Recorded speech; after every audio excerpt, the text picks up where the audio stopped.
Kumita pala ako ngayon ng 680 pesos sa pagiging part-time joyrider sa dalawang pasahero lamang. Napakalaking bagay na to para sa akin bilang isang security. Kasi nga kapag inaasahan mo lang yung sahod mo sa pagiging security, napakalaking kulang kasi nga sa sobrang mahal ng bilihin ngayon. Kaya kaibigan, hingin ko po ang inyong suporta sa pamamagitan ng pag-like, share, and din pakipalo na rin sa Facebook page na to. And din pakisubscribe sa aking YouTube channel, Kaibigang MC. Kaya tara, biyahe na tayo. Pagkatapos nga ng 12 oras kong duty sa pagiging security, naglinis muna ako ng motor bago bumiyahe para at least mabawas-bawasan ang dumi. Kasi nga ilang linggo na akong hindi nakapag-washing sa motor na to. Gawa nung napaka-busy talaga sa aking duty. Kaya ito ginagawa ko, pinupunas-punasan ko na muna. Kaya pagkatapos nito, bumaba na ako ng basement to para magbihis at makapag-umpisa ng bumiyahe. At ito na nga pag-akyat ko ng drop off dito sa ground floor. Sakto naman may pumasok na booking at papuntang Parañaque at nagkakalaga ito ng 180. At dito na nga lumapit na sa akin ang pasahero kong babae at tinanong ko siya kung kailangan pa niya ang shower cap para mabigyan ko siya. At sabi niya kailangan daw niya, kaya binigyan ko na siya ng shower cap. And then pagkatapos binigay ko na rin sa kanya ang helmet at para na rin sa safety bago tayo bumiyahe.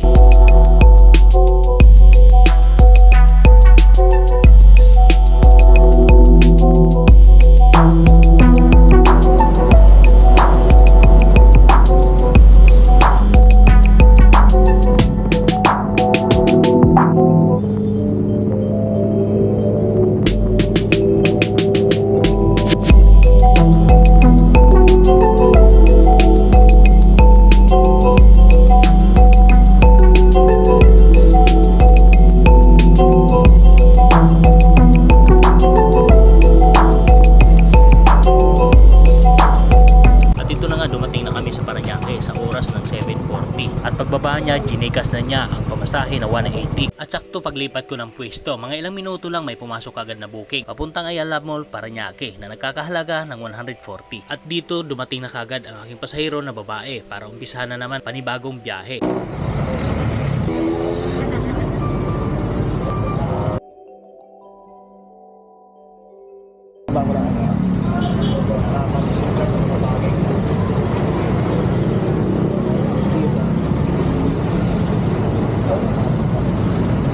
At dito umalis na kami sa oras ng 7:50 papuntang Ayala Mall, Parañaque.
Paparating na kami sa Ayala Mall, Parañaque. Sinasabihan na niya ako baka pwedeng ako pa rin ang sasakyan niya pabalik kasi nga iaabot lang niya ang susi bahay nila sa tita niya. Kaya tinanong ko siya kung anong oras at kung ilang oras ako mag-aantay. Anong oras ba?